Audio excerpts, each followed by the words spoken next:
Hi, welcome to FFTL Inspired. If this is your first time here, my name is Esther, and in this video I'll be showing you how to make this beautiful and trending scrunchies headband.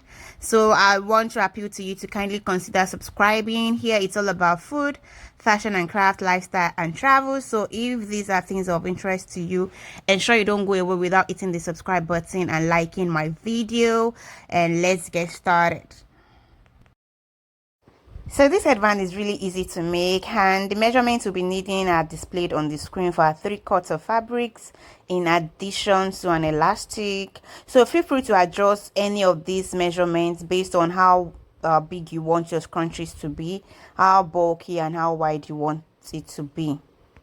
So with the main cut on fold, I would measure 2 3/4 or 2 1/4 inch from the bottom, and ensure that I have 2 1/4 minimum from the bottom. Then from the upper side, that way I'm going to go in by 7 inches, and I'm going to rule a diagonal.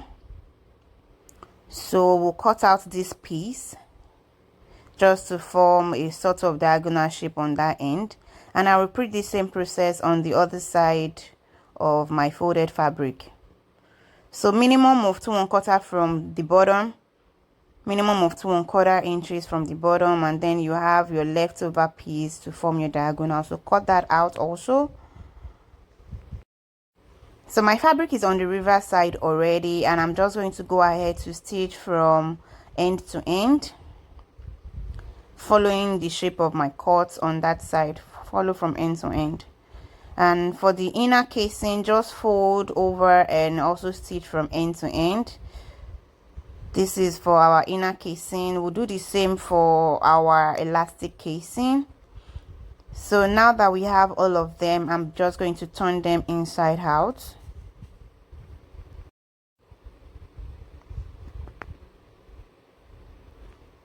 And now that we have, so now this is what I have, and I've gone ahead to iron the elastic casing and inner cut of fabric, but I didn't iron the main cut. Reason is because if you do that, you're going to end up having creases on your scrunchies, which is not needed. So I've also inserted the elastic through the elastic casing.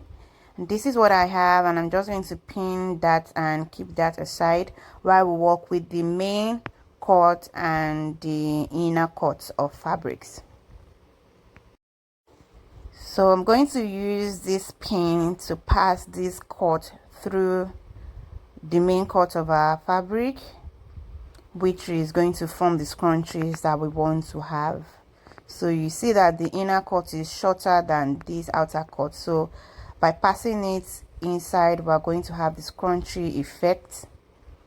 And I'm just going to pin on the 2 sides as well. So with time, you can arrange this however you want it.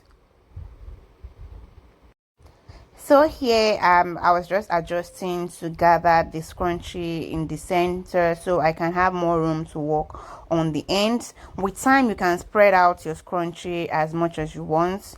And here what I have done is to place my elastic, place it in the center of the main cut, and fold over the 2 sides, just as you've seen me do here. Just pin that down, and what we're going to do is do a straight stitch on the sewing machine like that to secure that side, so when we turn it over, it is concealed. So I'm going to do that on the other side as well. So I'm ensuring to pull the scrunchie aside so it's easier for me to work with that end. Place that there as well, and just in the center, and then fold the 2 sides, but ensure that the same side is facing down when you're placing your elastic on this cut. Ensure that the same side is facing down, so don't make that mistake. And here as well, fold this over and close, pin it down so it's easier for you to sew on the sewing machine, and it's as easy as that basically. I'll be right back to show you what we have. So do a straight stitch and we'll continue from here. So at this point, I want to please encourage you to subscribe to my channel if you are yet to, and this is what we have. So I'm cutting off the extra length of fabric and elastic I have here and burning the ends off with my famous lighter just to ensure that we have neat finishing. Okay, so we turned this inside out and this is what we have.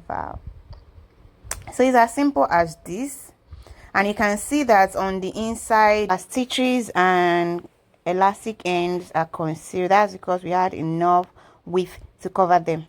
This is our end product, guys. I hope you love it as much as I do, and it's really easy to make. It can make it in a short time, and you can style with any hair of your choice. It's really versatile and beautiful. So thank you so much for watching this video, guys. Until I come your way next time, take care and bye.